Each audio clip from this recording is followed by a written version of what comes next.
Friends, तो आज हम पढ़ेंगे विज्ञान साइंस पाठ 5 कक्षा 9। पाठ का विषय है the fundamentals unit of life. इसका मतलब क्या है? जीवन की मौलिक इकाई।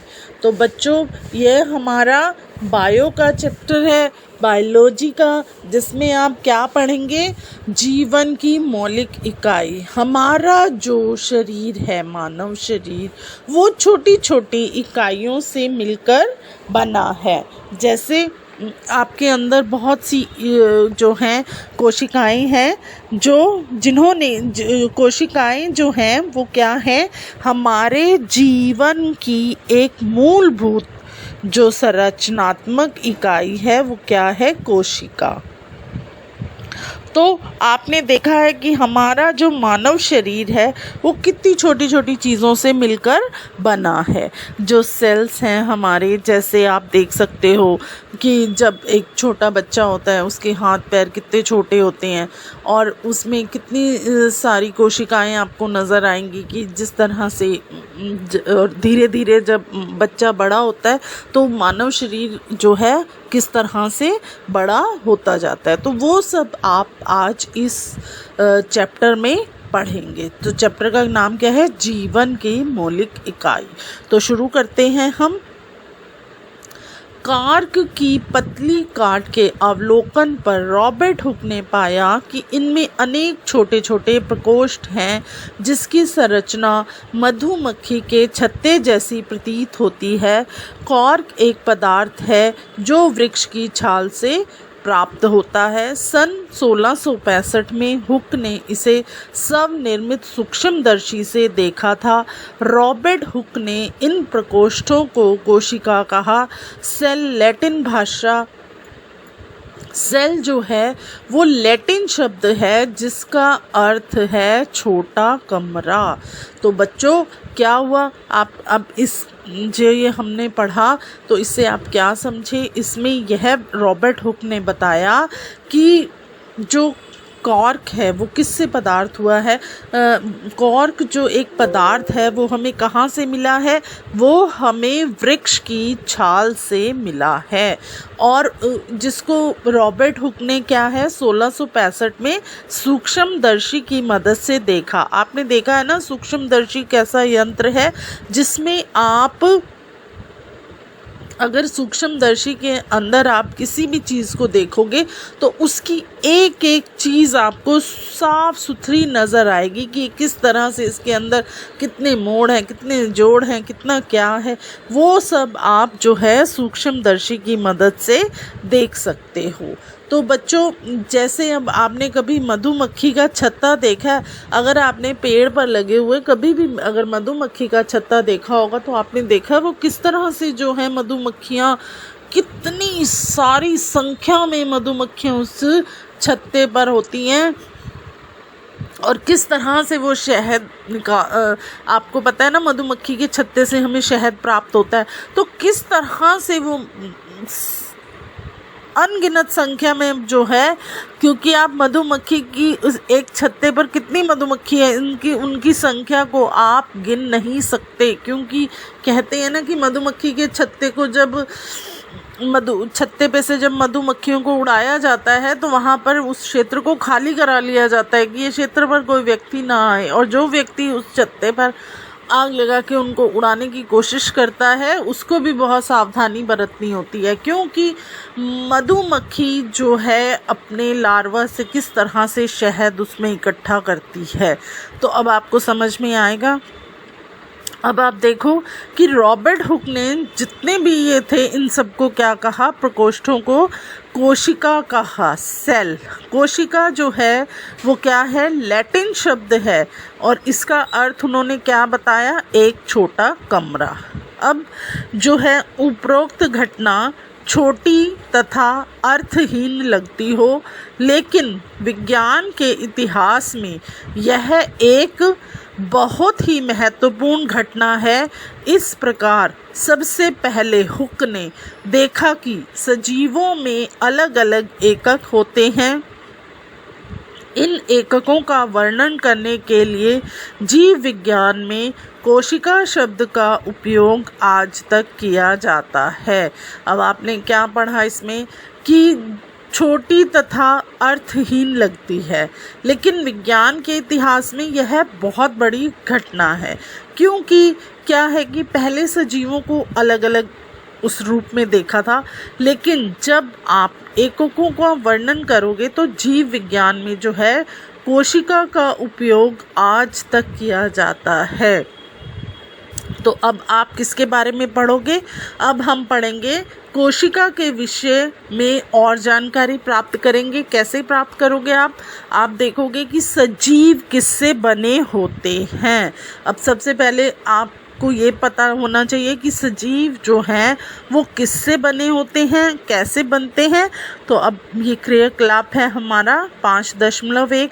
प्याज का एक छोटा टुकड़ा लो, चिमटी की सहायता से प्याज की अवतल सतह की ओर, मतलब अवतल सतह कौन सी है? भीतरी सतह, जो प्याज के अंदर आप जैसे एक प्याज का टुकड़ा काटते हो और उस टुकड़े में आप अगर प्याज के एक एक टुकड़े को टुकड़ा है उसके अंदर कितनी परतें हैं उन सबको अगर आप देखोगे तो उसमें एक बिल्कुल पतली सी झिल्ली देखोगे आप, ठीक है, बिल्कुल पतली सी। इस झिल्ली को तुरंत पानी वाले वॉच ग्लास में रख लेते हैं, इससे झिल्ली मुड़ने तथा सूखने से बच जाएगी। अब आपको इस झिल्ली से क्या करना है? जब आप देखोगे प्याज के मोटे छिलके के जब आपने प्याज छीला, काटा, उसके स्लाइस किए, तो एक स्लाइस के पीछे आपको एक बिल्कुल पतली सी जो है झिल्ली दिखेगी। उस झिल्ली को आपने क्या करना है? पानी के ग्लास में डाल देना है। तो उसमें आप क्या होगा कि वो झिल्ली जो है ना तो मुड़ेगी और ना ही वो सूखेगी। अब आपने क्या करना है? एक कांच की स्लाइड लो, इस पर पानी की एक बूंद डालो। अब वॉच ग्लास में रखी झिल्ली के इस छोटे से टुकड़े को इस स्लाइड पर रख दो। यह ध्यान रखें कि झिल्ली बिल्कुल सीधी हो। एक पतला पेंट ब्रश इस झिल्ली की स्लाइड पर रखने से आपकी सहायता कर सकता है। अब इस पर एक बूंद सैफरमाइन की डालो और इसे कवर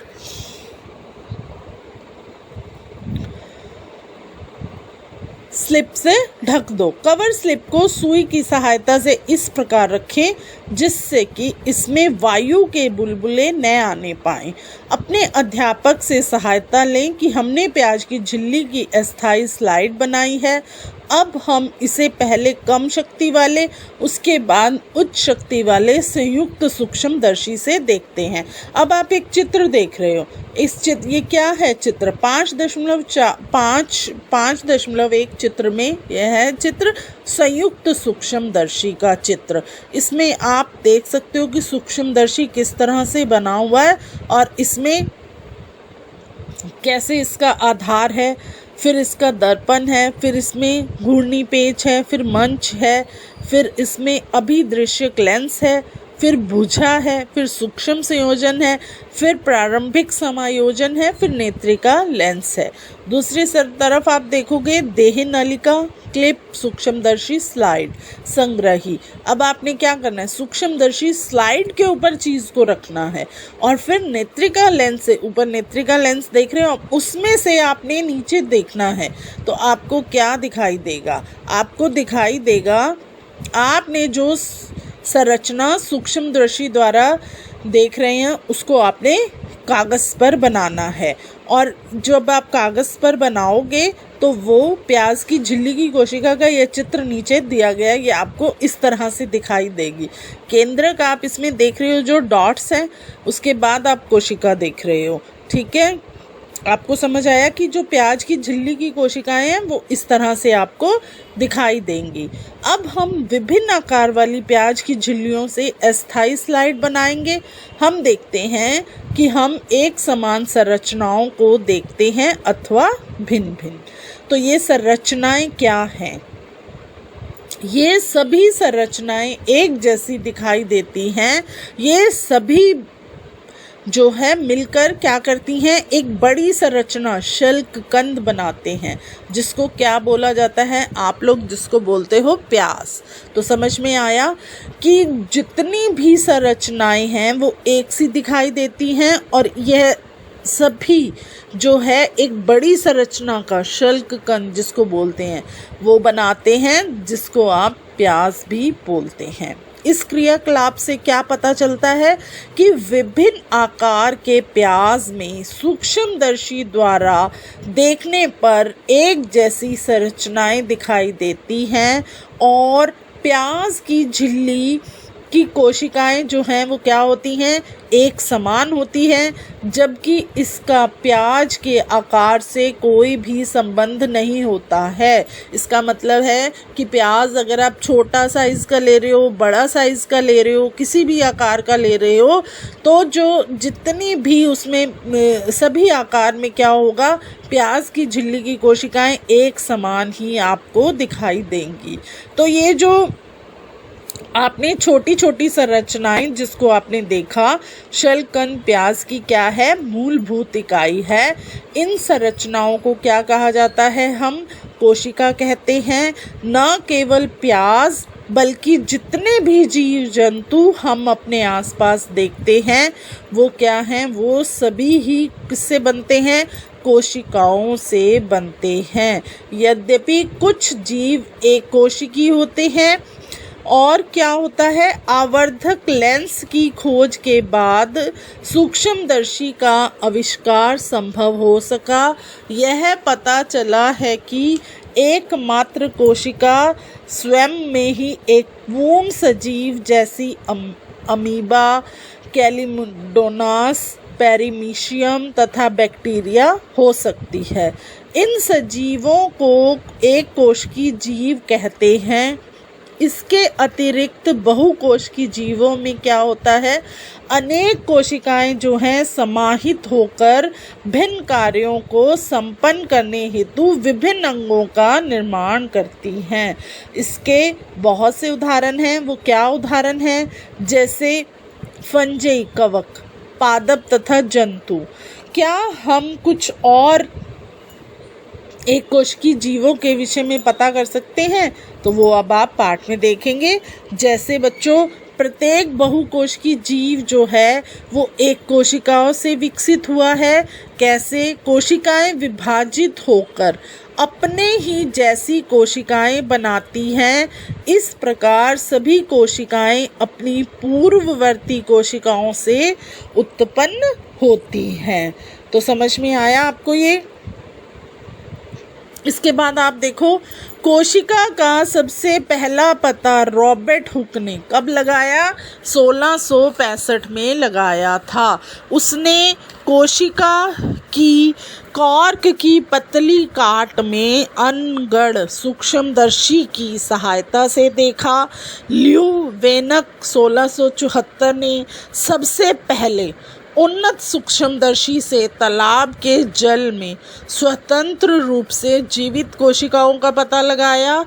रॉबर्ट ब्राउन ने 1831 में कोशिका में केंद्रक का पता लगाया।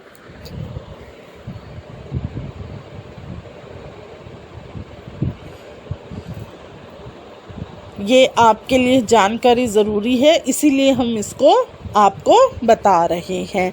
अब क्या है आगे? जे.ई. पुरोकंज ने 1839 में कोशिका में स्थित तरल जैविक पदार्थ को जीव द्रव्य का नाम दिया। दो जीव वैज्ञानिक एम. स्लीडन 1838 तथा टी. वॉन 1839 ने कोशिका सिद्धांत के विषय में बताया। इस सिद्धांत के अनुसार सभी पौधे तथा जंतु कोशिकाओं से बने हैं और जीवन की मूलभूत इकाई हैं।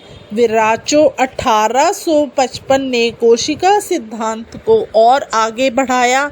उन्होंने बताया कि सभी कोशिकाएं जो हैं वो पूर्ववर्ती कोशिकाओं से बनती हैं।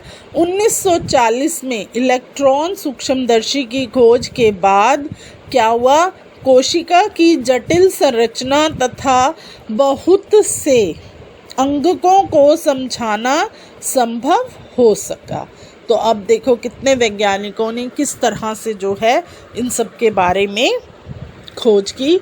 अब आप एक और क्रियाकलाप देख रहे हो 5.2।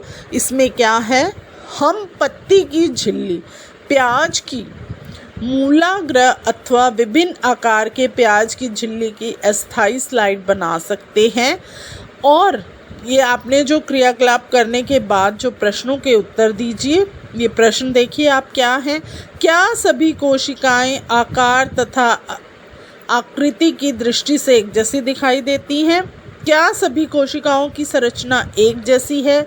क्या पादप के विभिन्न भागों में पाई जाने वाली कोशिकाओं में कोई अंतर है? हमें कोशिकाओं में क्या समानता दिखाई देती है? तो अब आप यह देख रहे हैं आगे कि कुछ जीवों में विभिन्न प्रकार की कोशिकाएं भी हो सकती हैं। यह आप तस्वीरें देखो, ये मानव शरीर की जो हैं कुछ कोशिकाएं हैं। तो अब आप ये कितने सारे चित्र हैं यहाँ पे, ये सब देखें। मानव चित्र 5.3 मानव शरीर की विभिन्न कोशिकाएं, जैसे अंडाणु है, शुक्राणु है, अस्थि कोशिका है, वसा कोशिका है, तंत्रिका कोशिका है, रुधिर कोशिका है, चिकनी पेशी कोशिका है। तो यह आप देख रहे हैं हमारी कितनी कोशिकाएं हैं। कोशिकाओं की आकृति तथा आकार उनके विशिष्ट कार्यों के अनुरूप होते हैं। कुछ कोशिकाएं अपना आकार बदलती हैं, जैसे एक कोशिका अमीबा। कुछ जीवों में कोशिका का आकार लगभग स्थिर रहता है और प्रत्येक प्रकार की कोशिका के लिए विशिष्ट होता है। उदाहरण के लिए तंत्रिका कोशिका। अब जैसे इसमें क्या बताया है, इसमें आपको बताया कि कोशिकाओं की आकृति तथा आकार उनके विशिष्ट कार्यों के अनुरूप होते हैं। जैसे कुछ कोशिकाएं अपना आकार बदलती हैं, जैसे एक कोशिका अमीबा है जो कि अपना आकार बदलती है, पर कुछ जीवों में क्या है, कोशिका का आकार एक सा रहता है। और प्रत्येक प्रकार की कोशिका के लिए क्या होता है, जैसे हमारे यहाँ पर तंत्रिका कोशिका है जो कि विशिष्ट है। प्रत्येक जीवित कोशिका में कुछ मूलभूत कार्य करने की क्षमता होती है जो सभी सजीवों का गुण है। एक जीवित कोशिका जो है वो मूलभूत कार्य करती है। हम जानते हैं कि बहुकोश की जीवों में श्रम विभाजन होता है, जैसे मनुष्यों में। अब आपको पता है कि मनुष्यों में कैसे बहुकोश की जीवों में श्रम विभाजन होता है। इसका अर्थ है कि हमारे सारे जो शरीर के अंग हैं वो क्या है, विभिन्न कार्य करते हैं। इसीलिए जो है हमारा जो मानव शरीर है वो क्या है, बहुकोश की है। जैसे मनुष्य के शरीर में हृदय रुधिर में पंप रहता है, पंप करता है कार्य, और फिर आमाशय में क्या है, भोजन का पाचन होता है। इसी प्रकार एक कोशिका में भी क्या होता है, श्रम विभाजन होता है। वास्तव में ऐसी प्रत्येक कोशिका में कुछ विशिष्ट घटक होते हैं जिन्हें क्या कहा जाता है, कोशिकांग कहते हैं। प्रत्येक कोशिकांग एक विशिष्ट कार्य करता है, जैसे कोशिका में नए पदार्थ का निर्माण, अपशिष्ट पदार्थों का निष्कासन आदि। इन कोशिका अंगों के कारण ही एक कोशिका जो है वो जीवित रहती है और क्या करती है, अपने सभी कार्यों को करती है। ये कोशिका मिलकर क्या करती है, एक मूलभूत इकाई बनाती है जिसे कोशिका कहते हैं। यह बड़ा रुचिकर है कि सभी कोशिकाओं में एक प्रकार के क्या होते हैं, कोशिक अंग होते हैं।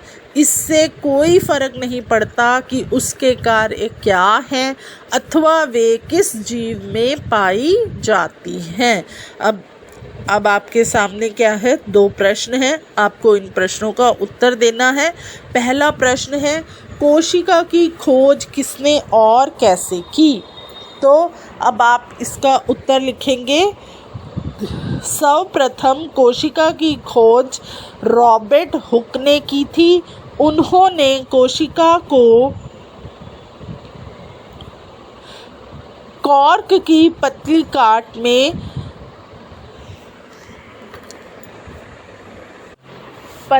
काट में बेढंगे सूक्ष्मदर्शी की सहायता से देखा। रॉबर्ट हुक ने इन्हीं प्रकोष्ठों को कोशिका कहा। अब आप दूसरा प्रश्न देखें। कोशिका को जीवन की संरचनात्मक व क्रियात्मक इकाई क्यों कहते हैं? तो अब आप इसका उत्तर लिखेंगे। कोशिका जीवन की संरचनात्मक व क्रियात्मक इकाई है क्योंकि ये विभाजित होकर अपने ही जैसी कोशिकाएं बनाती हैं, जिससे जीवों के शरीर का निर्माण होता है। अतः कोशिका जीवन की संरचनात्मक इकाई है। कोशिकाओं की आकृति तथा आकार उनके विशिष्ट कार्यों के अनुरूप होते हैं। प्रत्येक जीवित कोशिका में कुछ मूलभूत कार्य करने की क्षमता होती है। कोशिकाओं में श्रम विभाजन होता है। इसका अर्थ है कि शरीर के विभिन्न अंग विभिन्न कार्य करते हैं। प्रत्येक कोशिका में श्रम विभाजन होता है। इसका अर्थ है कि शरीर के विभिन्न अंग विभिन्न कार्य करते हैं। प्रत्येक कोशिका अंग एक विशिष्ट कार्य करता है। अतः कोशिका को जीवन की क्रियात्मक इकाई कहा जाता है। तो समझ में आया आपको दोनों प्रश्नों का उत्तर। अब हम आगे देखेंगे। आगे है कोशिका किससे बनी होती है? कोशिका का संरचनात्मक संगठन क्या है? हमने देखा है कि कोशिका में विशिष्ट घटक होते हैं जिन्हें कोशिकांग कहते हैं। कोशिका कैसे संगठित होती है? यदि हम कोशिका का अध्ययन सूक्ष्मदर्शी से करेंगे तो हमें क्या होगा? कोशिकाओं में 3 गुण दिखाई देते हैं। हमने देखा ना कि सूक्ष्मदर्शी में किस तरह से हर एक चीज़ को आप देख सकते हो। तो जब आप कोशिका का अध्ययन सूक्ष्मदर्शी से करोगे तो आपको उसमें 3 गुण दिखाई देंगे। पहला क्या है? प्लाज्मा, झिल्ली, केंद्रक तथा कोशिका द्रव्य। कोशिका के अंदर होने वाले समस्त क्रियाकलाप तथा उसकी बाह्य पर्यावरण से पारस्परिक क्रियाएं इन्हीं गुणों के कारण संभव हैं। अब आप किसके बारे में पढ़ेंगे? अब आप पढ़ेंगे प्लाज्मा झिल्ली क्या है। अब प्लाज्मा झिल्ली को झिल्ली अथवा कोशिका झिल्ली, प्लाज्मा झिल्ली को क्या बोला जाता है साथ में? कोशिका झिल्ली। यह कोशिका के बाहर की परत है जो कोशिका के घटकों को बाहरी पर्यावरण से अलग करती है। और प्लाज्मा झिल्ली कुछ पदार्थों को अंदर तथा बाहर आने जाने देती है और यह अन्य पदार्थों की गति को भी रोकती है। कोशिका झिल्ली को इसलिए वर्णनात्मक पारगम्य झिल्ली कहते हैं क्योंकि कोशिका में पदार्थों की गति कैसी होती है और पदार्थ कोशिका से किस तरह से बाहर आते हैं। आपको समझ में आया? अब आप देखो, कुछ पदार्थ जैसे कार्बन डाइऑक्साइड अथवा ऑक्सीजन क्या है? कोशिका झिल्ली के आर पार क्या करते हैं? विसरण प्रक्रिया द्वारा आ जा सकते हैं। आपने जैसे पिछले पाठ में पढ़ा कि विसरण प्रक्रिया क्या होती है। हमने देखा था कि पदार्थों की गति उच्च सांद्रता से निम्न सांद्रता की ओर होती है। कुछ इसी प्रकार की प्रक्रियाएं कोशिका में होती हैं। उदाहरण के लिए, जब कुछ पदार्थ जैसे कार्बन डाइऑक्साइड जो एक कोशिकीय अपशिष्ट है और जिसका निष्कासन आवश्यक है, कोशिका में एकत्र हो जाती है तो उसकी सांद्रता क्या है, बढ़ जाती है। कोशिका के बाह्य पर्यावरण में कार्बन डाइऑक्साइड की सांद्रता कोशिका में स्थित कार्बन डाइऑक्साइड की सांद्रता की अपेक्षा क्या होती है, कम होती है। जैसे कि कोशिका के अंदर और बाहर कार्बन डाइऑक्साइड की सांद्रता में अंतर आता है, उसी समय उच्च सांद्रता से निम्न सांद्रता की और विसरण द्वारा कोशिका से कार्बन डाइऑक्साइड जो है वो बाहर निकल जाती है। इसी प्रकार जब कोशिका में ऑक्सीजन की जो सांद्रता कम होती है तो ऑक्सीजन जो है वो बाहर से कोशिका में विसरण द्वारा अंदर चली जाती है।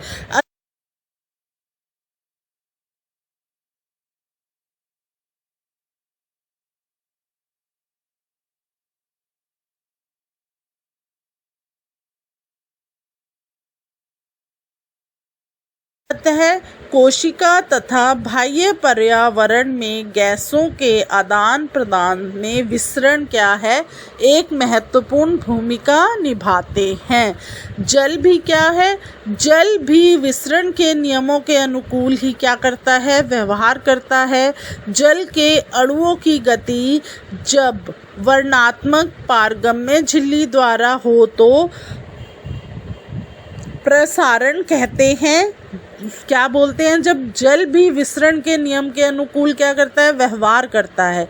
और जल के अणुओं की गति जब वर्णात्मक पारगम्य झिल्ली द्वारा होती है तो उसे हम क्या बोलते हैं, उसे हम प्रसारण कहते हैं। प्लाज्मा झिल्ली से जल की गति जल में घुले पदार्थों की मात्रा के कारण भी प्रभावित होती है। इस प्रकार प्रसारण में जल के अणु वर्णात्मक पारगम्य झिल्ली द्वारा उच्च जल की सांद्रता से निम्न जल की सांद्रता की ओर जाते हैं। यदि हम किसी जंतु कोशिका अथवा पादप कोशिका को शक्कर अथवा नमक के विलयन में रखें तो क्या होगा। निम्नलिखित 3 घटनाओं में से एक घटना हो सकती है। नंबर 1, यदि कोशिका को तनु विलयन वाले माध्यम अर्थात जल में शक्कर अथवा नमक की मात्रा कम और जल की मात्रा ज़्यादा है में रखा जाए तो जल प्रसारण विधि द्वारा कोशिका के अंदर चला जाएगा। ऐसे विलयन को आप अल्प प्रसारण दाबी विलयन कहते हैं। तो ये क्या है, निम्नलिखित तीनों घटनाओं में से एक घटना क्या होगी, यदि कोशिका को तनु विलयन वाले माध्यम अर्थात जल में शक्कर अथवा नमक की मात्रा कम और जल की मात्रा ज़्यादा में रखा जाता है तो जल प्रसारण विधि द्वारा कोशिका के अंदर चला जाएगा। ऐसे विलयन को अल्प प्रसारण दाबी विलयन कहते हैं। अब आगे देखें आप, जल के अणु कोशिका झिल्ली के दोनों ओर क्या करते हैं, आवागमन करने के लिए क्या होते हैं, फ्री होते हैं, मतलब स्वतंत्र होते हैं। लेकिन कोशिका के अंदर जाने वाले जल की मात्रा क्या होती है, कोशिका से बाहर आने वाले जल की मात्रा से अधिक होती है। इस प्रकार क्या होगा, शुद्ध परिणाम यह होगा कि जल कोशिका के अंदर गया जिससे क्या होता है, कोशिका हमारी फूलने लगती है। और फिर अगर यदि कोशिका को ऐसे माध्यम विलयन में रखा जाता है जिससे बाह्य जल की सांद्रता कोशिका में स्थित जल की सांद्रता के ठीक बराबर हो तो क्या होता है, कोशिका झिल्ली से जल में कोई शुद्ध गति नहीं होती है। ऐसे विलयन को समप्रासारी विलयन कहते हैं। समझ में आया आपको। जल कोशिका जो है झिल्ली के दोनों ओर आता जाता है, लेकिन जल की जो मात्रा अंदर गई उतनी ही बाहर आ जाती है। इस प्रकार व्यापक रूप से जल की कोई गति नहीं हुई इसीलिए कोशिका के माप में कोई परिवर्तन नहीं आएगा। और यदि कोशिका के बाहर वाला विलयन अंदर के घोल से अधिक सांद्र है तो जल प्रसारण द्वारा कोशिका से क्या होगा, बाहर आ जाएगा। ऐसे विलयन को अति प्रसारण दाबी विलयन कहते हैं। समझ में आया इसको? फिर देखो आप, पुनः जल कोशिका क्या है, झिल्ली के दोनों ओर आ जा सकता है, लेकिन इस स्थिति में कोशिका से अधिक जल बाहर आएगा और कम जल क्या होगा, उसके अंदर जाएगा।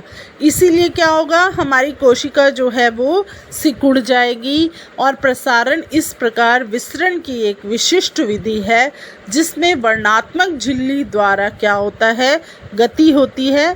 आओ अब हम क्या करेंगे, एक क्रियाकलाप करेंगे। क्रियाकलाप क्या है, 5.3 अंडे से प्रसारण। अंडे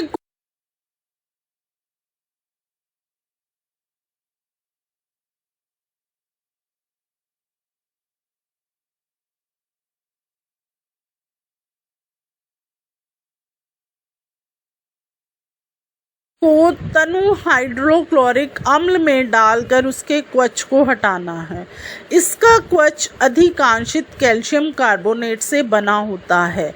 अब आपको पता है कि अंडे की जो बाहरी परत है वो कितनी सख्त होती है, वो किससे बनी होती है, वो कैल्शियम कार्बोनेट से बनी होती है। और एक फिर क्या है, एक पतली बाह्य त्वचा झिल्ली। आपने जब भी अंडे को तोड़ के आप देखोगे, उसके तोड़ोगे तो उसमें भी एक झिल्ली होती है। तो फिर अब आप क्या करोगे, अब आप अंडे को घेरे रखती है वो झिल्ली। तो अंडे को शुद्ध जल में रखो और 5 मिनट के बाद आप इसका अवलोकन करो। आप क्या देखते हो, अंडा फूल जाता है क्योंकि प्रसारण द्वारा जल जो है क्या है, अंडे के अंदर चला गया है। इसी प्रकार का एक क्वच रहित अंडा नमक के सांद्रित विलयन में रखो और 5 मिनट तक उसको देखो। अंडा क्या होगा, सिकुड़ जाएगा। क्यों? क्योंकि जल अंडे से निकलकर नमक के विलयन में आ जाता है, क्योंकि नमक का घोल अधिक सांद्रित है। अब जब आपने अंडे को पानी में रखा तो वो फूल गया, आपने उसको जब नमक में रखा तो क्या हुआ, वो सिकुड़ गया। क्यों?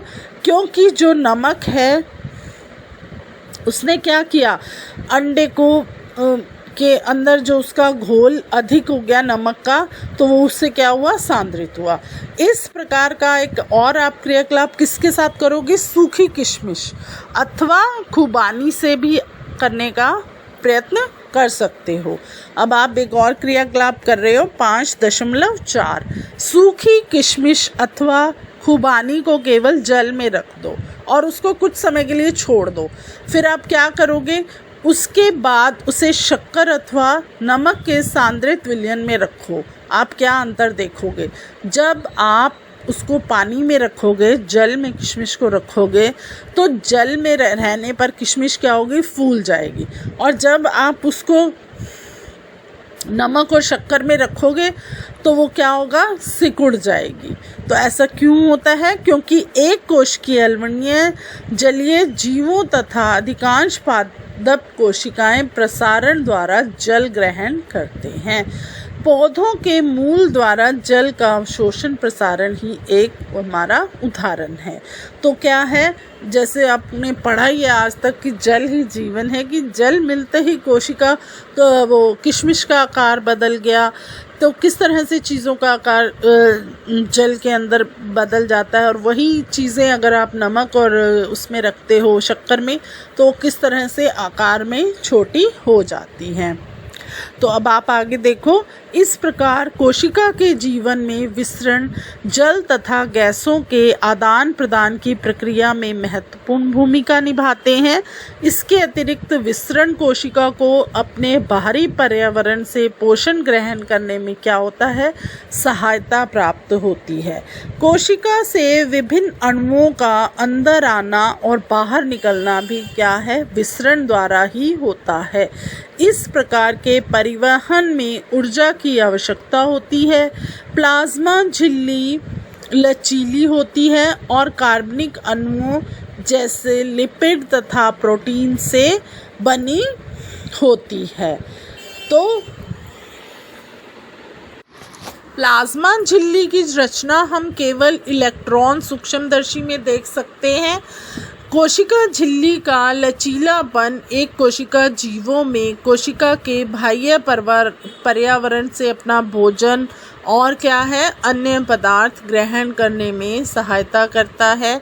ऐसी प्रक्रिया को एंडोसाइटिस कहते हैं। अमीबा अपना भोजन भी है जो वो इसी प्रक्रिया द्वारा ही प्राप्त करता है।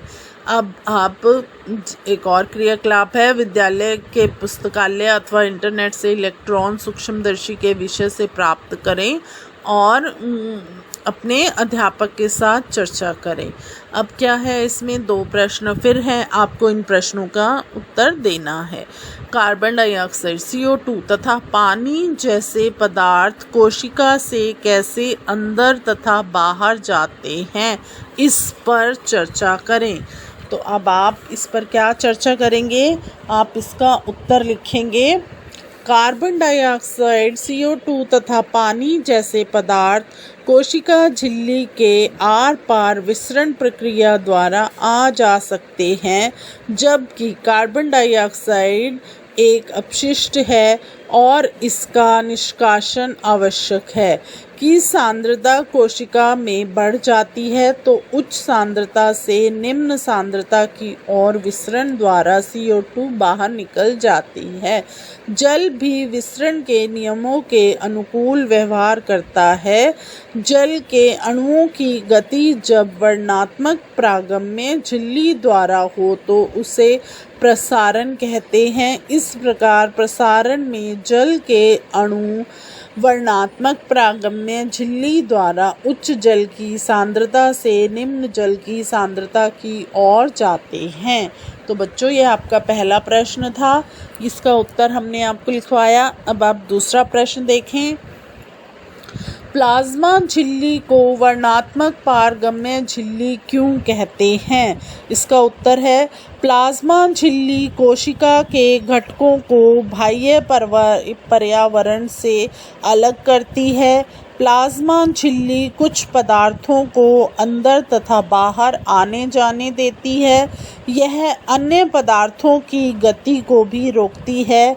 इसीलिए कोशिका झिल्ली को वर्णात्मक पारगम्य झिल्ली कहते हैं। तो समझ में आया आपको ये प्रश्न का उत्तर। अब आप आगे देखो, आगे है कोशिका भित्ति। तो कोशिका भित्ति के बारे में हम पढ़ेंगे अब कि कोशिका भित्ति क्या है। पादप कोशिकाओं में प्लाज्मा झिल्ली के अतिरिक्त कोशिका भित्ति भी होती है। पादप कोशिका भित्ति मुख्यतः सेल्यूलोज से बनी होती है। सेल्यूलोज क्या है, एक बहुत ही जटिल पदार्थ है और यह पौधों की संरचनात्मक दृढ़ता प्रदान करता है। जब किसी पादप कोशिका में प्रसारण द्वारा पानी की हानि होती है तो कोशिका झिल्ली सहित आंतरिक पदार्थ संकुचित हो जाते हैं। इस घटना को जीव द्रव्य कुंचन कहते हैं। हम इस परिघटना को निम्न क्रियाकलाप द्वारा देख सकते हैं। तो यह अब क्या आपकी क्रियाकलाप है, इसमें 5.6। इसमें आप क्या देखेंगे, रियो की पत्ती की झिल्ली को पानी में रखकर एक स्लाइड बनाओ। इसे उच्च शक्ति वाले सूक्ष्मदर्शी से देखो। छोटे छोटे हरे कण आपको दिखाई देंगे। इन्हें हम क्या बोलते हैं, इन्हें हम क्लोरोप्लास्ट कहते हैं। इनमें एक हरा पदार्थ होता है जिसको हम क्या बोलते हैं बच्चों, जिसको हम क्लोरोफिल कहते हैं। इस स्लाइड पर शक्कर अथवा नमक का सांद्र विलयन डालो। 1 मिनट इसकी प्रतीक्षा करो और इसे फिर सूक्ष्मदर्शी में देखो। तो आप क्या देखते हो कि जब रियो की पत्तियों को कुछ मिनट जल में उबालें और फिर इस पत्तियों को सभी कोशिकाएं क्या होंगी, मर जाएंगी। और अब इसको स्लाइड पर रखकर देखोगे और सूक्ष्मदर्शी से देखोगे तो जो स्लाइड पर रखी हुई पत्ती है शक्कर अथवा नमक का, जब इस पर आपने विलयन डाला तो 1 मिनट आपने वेट किया और इसको फिर पुनः उसमें देखते हो सूक्ष्मदर्शी में, तो क्या देखते हो कि इसमें क्या हुआ है, जीव द्रव्य का कुंचन हुआ है। इस क्रियाकलाप से हम क्या निष्कर्ष निकालते हैं? इससे हमें पता लगता है कि केवल जीवित कोशिकाओं में ही क्या होता है, प्रसारण द्वारा जल अवशोषण की जो है क्या होती है, क्षमता होती है, ना कि मृत कोशिकाओं में। समझ आ गया? जितना भी हमने ये प्रैक्टिकल किया उसमें आप क्या देखोगे, उसमें आप देखोगे जितने भी हमारी जीवित कोशिकाएं हैं उनमें जो है क्या होता है, उनमें ही क्रियाएं होती हैं। मृत कोशिकाओं में कभी भी क्या है, कोई भी क्रिया आपको देखने को नहीं मिलेगी। तो अब आप आगे देखो, कोशिका भित्ति पौधों, क्वच तथा बैक्टीरिया की कोशिकाओं को अपेक्षाकृत कम तनु विलयन में बिना फटे बनाए रखती है। ऐसे माध्यम से कोशिका प्रसारण विधि द्वारा पानी लेती है, कोशिका फूल जाती है और कोशिका भित्ति के ऊपर दबाव डालती है। कोशिका भित्ति भी क्या है, फूली हुई कोशिका के प्रति समान रूप से दबाव डालती है। कोशिका भित्ति के कारण पादप कोशिकाएं परिवर्तनीय माध्यम को जंतु कोशिका की अपेक्षा क्या है, आसानी से सहन कर सकती है। अब आप आगे देखो, केंद्रक। आपको याद होगा कि हमने प्याज की झिल्ली की अस्थायी स्लाइड बनाई थी। हमने इस झिल्ली पर आयोडीन की कुछ बूंदें डाली थी। क्यों? क्योंकि यदि हम बिना आयोडीन के स्लाइड देखें तो हम क्या देखते हैं, क्या देखने को हमें अंतर मिलता है कि जब हमें आयोडीन घोल डाला तो प्रत्येक कोशिका क्या है, समान रूप से रंगीन हो गई। कोशिका के विभिन्न भाग रासायनिक संगठन के आधार पर क्या है, विभिन्न रंगों से रंगे जाते हैं। तो समझ में आया कि कोशिका के विभिन्न भाग जो हैं वो रासायनिक संगठन के आधार पर क्या होता है, विभिन्न रंगों से रंग जाते हैं। और कुछ क्षेत्र जो होते हैं वो क्या से प्रतीत होते हैं, हमें अधिक गहरे रंग के प्रतीत होते हैं और कुछ हमें कम रंग के। तो समझ में आया आपको? आगे आप देखो, इसमें आगे आप देखोगे कि कोशिका को रंगने के लिए हम क्या करते हैं, आयोडीन विलयन के अतिरिक्त सैफरॉनी तथा मैथिलीन ब्लू विलयन का भी उपयोग कर सकते हैं। हमने प्याज की कोशिका को देखा है। आओ अब हम अपने शरीर से ली गई कोशिकाओं को ही देखेंगे। अब आप एक क्रियाकलाप देख रहे हो 5.7। कांच की एक स्लाइड लो और उस पर एक बूंद पानी रखो। आइसक्रीम खाने वाले चम्मच से अपने गाल के अंदर की खाल को धीरे धीरे से खुरचो। क्या चम्मच पर कोई वस्तु चिपक गई है? सुई की सहायता से इसे स्लाइड पर समान रूप से फैलाकर रखो। इसे रंगने के लिए एक बूंद क्या करोगे आप, मैथिलीन ब्लू की डालें। सूक्ष्मदर्शी द्वारा अवलोकन के लिए स्लाइड को आपने तैयार करना है और इस पर एक कवर स्लिप रखना।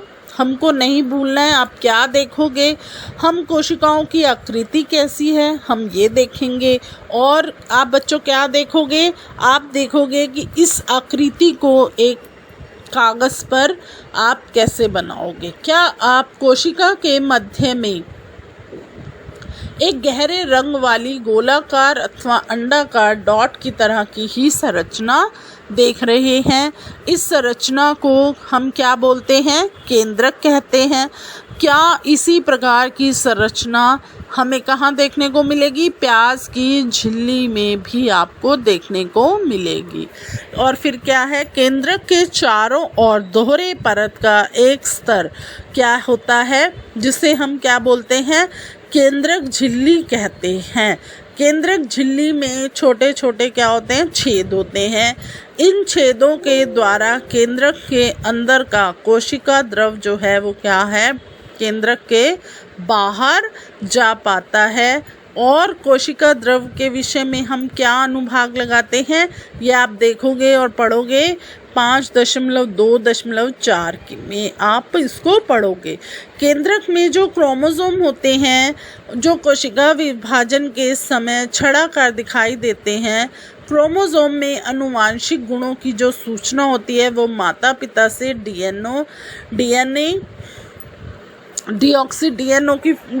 की फुल फॉर्म पढ़ेंगे आप, डॉक्सी राइबो न्यूक्लिक अणु के रूप में अगली संतति में जाते हैं। क्रोमोसोम डीएनए तथा प्रोटीन के बने होते हैं। डीएनए अणु में कोशिका के निर्माण व संगठन की आवश्यक सूचनाएं होती हैं। डीएनए के क्रियात्मक खंड को जीन कहते हैं। जो कोशिका विभाजित नहीं हो रही होती है उससे यह डीएनए क्रोमैटिन पदार्थ के रूप में विद्यमान रहता है। क्रोमैटिन पदार्थ धागे की तरह की रचनाओं के एक जाल का पिंड होता है। जब कभी भी कोशिका विभाजित होने वाली होती है तब यह क्रोमोसोम में संगठित हो जाता है। आपने देखा है ना कि जब अब आप जैसे सीरियल देखते हो बच्चों, सीआईडी सीरियल आपने कई बार देखा होगा, या आजकल आता है वो क्राइम पेट्रोल वगैरह, उसमें जब कोई मृत व्यक्ति पाया जाता है तो उसका एक डीएनए लिया जाता है और फिर उससे पता लगाया जाता है कि वो उसका संबंध किससे है। तो हम सभी में, अब आप भी बच्चे हो, हम भी हैं, टीचर्स हैं, हमारे को कुछ जीन कहते हैं ना कि कुछ जीन हमें अपने माता से मिलते हैं, कुछ पिता से मिलते हैं। तो जब कुछ आदतें आपकी ऐसी होती हैं, जैसे शरीर आदतें हैं, व्यवहार है, शरीर का रंग रूप आकार, कहते हैं ना देखकर ये अपने पिता पर गया है, ये बच्चा अपनी माता पर गया है, तो खाने का स्वाद इसका माता जैसा है, पिता जैसा है। तो यह जो डीएनए है हमें अपने पेरेंट्स से ही मिलता है। तो समझ में आया आपको कि किस तरह से यह कार्य करता है। कुछ जीवों में कोशिकीय जनन में केंद्रक महत्वपूर्ण भूमिका निभाता है। इस प्रक्रिया में अकेली कोशिका विभाजित होकर 2 नई कोशिकाएं बनाती है। यह कोशिका के विकास व परिपक्वन को निर्धारित करता है तथा साथ ही जीवित कोशिका की रासायनिक क्रियाओं को भी निर्देशित करता है। समझ में आया आपको कि किस तरह से है जनन प्रक्रिया में जो है कितनी महत्वपूर्ण भूमिकाएं निभाई जाती हैं। बैक्टीरिया जैसे कुछ जीवों में कोशिका का केंद्रीय क्षेत्र जो है वो बहुत ही कम स्पष्ट है, क्योंकि इसमें केंद्रक झिल्ली नहीं होती है। ऐसे अस्पष्ट केंद्रक क्षेत्र में केवल क्रोमैटिन पदार्थ होता है। ऐसे क्षेत्र को केंद्रकाय कहते हैं। ऐसे जीव जिसकी कोशिकाओं में केंद्रक झिल्ली नहीं होती है उन्हें प्रोकैरियोट, प्रो आदि अथवा पूर्व कैरियोट क्रियन केंद्रक, जिन जीवों की कोशिकाओं में केंद्रक झिल्ली होती है उन्हें क्या बोला जाता है? उन्हें यूकैरियोट कहा जाता है। प्रोकैरियोट कोशिका, आप चित्र देखो 5.4 में भी, और अन्य अधिकांश द्रव अंगक नहीं होते हैं, जो कि किससे होते हैं और यूकैरियोट कोशिका में होते हैं। ऐसे अंगकों अनेक कार्य भी क्या है? कोशिका द्रव के असंगठित भागों द्वारा ही किए जाते हैं। अब आप यह किस में पढ़ोगे? 5.2.4 में कि प्रकाश संश्लेषित बैक्टीरिया में क्लोरोफिल झिल्लीदार पुटिका थैले की तरह की संरचना के साथ होता है, जबकि यूकैरियोट कोशिका में क्लोरोफिल प्लास्टिड में होता है। यह आप किस में देख रहे हो? 5.2.5 में कि प्रोकैरियोटिक कोशिका क्या है? कोशिकाएं, प्लाज्मा झिल्ली, राइबोसोम, कोशिका भित्ति। अब क्या है? कोशिका द्रव। जब हमने आपने क्या देखा था कि प्याज की झिल्ली तथा मनुष्य के गाल की कोशिकाओं को स्लाइड को देखो, तब हमें प्रत्येक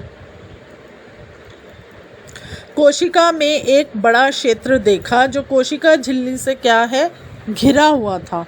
इस क्षेत्र में क्या है, हल्का धब्बा है और इसे हम क्या बोलते हैं, कोशिका द्रव कहते हैं। आपको समझ आया कि यह क्षेत्र जो है वो क्या होता है, कोशिका झिल्ली से घिरा होता है और इस क्षेत्र में एक हल्का धब्बा होता है जिसको आप क्या बोलते हो बच्चों, कोशिका द्रव कहते हो। और फिर क्या है, प्लाज्मा झिल्ली के अंदर कोशिका द्रव क्या है, एक तरल पदार्थ है।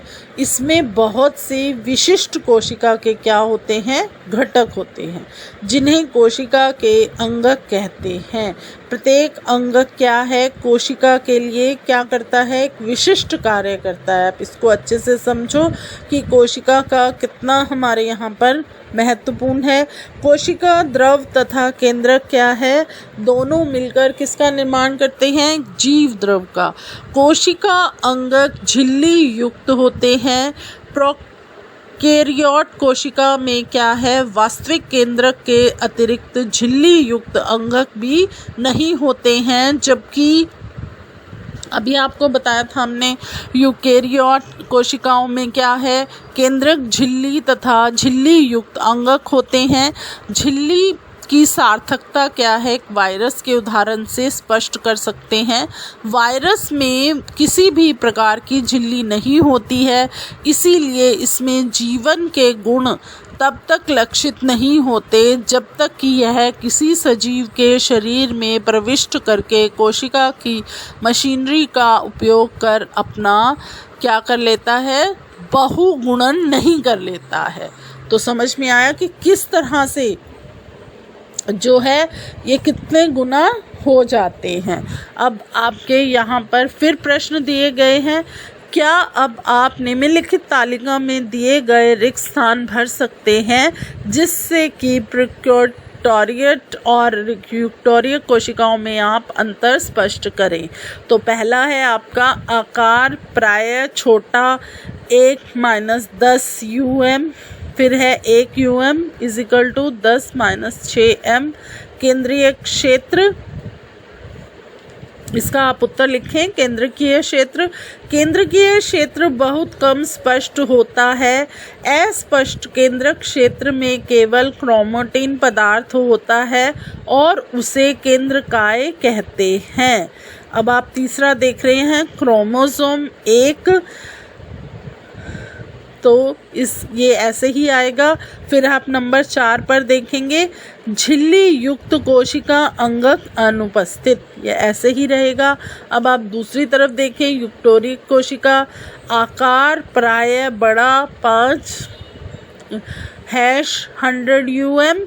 फिर आप देखेंगे केंद्रीय क्षेत्र सुस्पष्ट जो चारों ओर से केंद्रकीय झिल्ली से घिरा रहता है।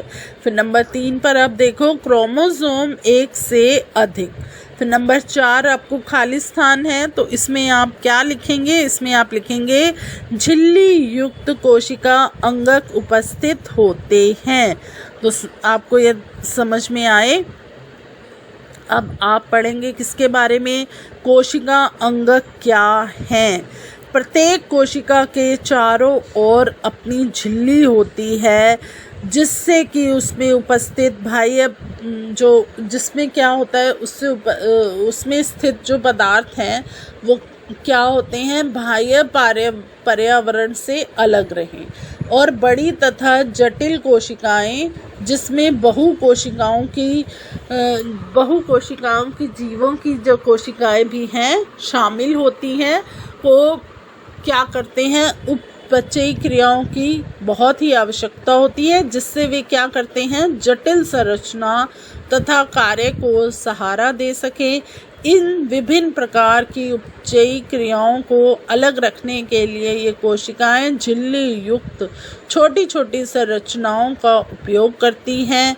यह यूकेरियोट कोशिका का एक ऐसा गुण है जो उन्हें प्रोकैरियोटिक कोशिका से अलग करता है। इनमें से कुछ अंगक केवल इलेक्ट्रॉन सूक्ष्मदर्शी से ही देखे जा सकते हैं। हमने पिछले अनुभाग में क्या पढ़ा था, केंद्रक के विषय में पढ़ा था। तो केंद्रक क्या था, अंतर्जीवीय जालिका, गाल्ची उपकरण, लाइजोम और माइक्रोकॉन्ड्रिया तथा पैलेस्टिड कोशिका अंगों के क्या हैं, हमारे महत्वपूर्ण उदाहरण हैं, जिनके बारे में हम विस्तार से पढ़ेंगे, चर्चा करेंगे। ये इसीलिए महत्वपूर्ण है, ये कोशिकाओं के बहुत ही क्या करते हैं, निर्णायक कार्य करते हैं। पहला क्या है, अंतर्द्रव्य जलिका ER। अंतर्द्रव्य जलिका झिल्ली युक्त नलिकाओं तथा शीट को एक बहुत बड़ा तंत्र है। ये लंबी नलिका अथवा गोल या आयताकार थैलो पुटिकाओं की तरह हमें दिखाई देती है। अंतर्द्रव्य जलिका की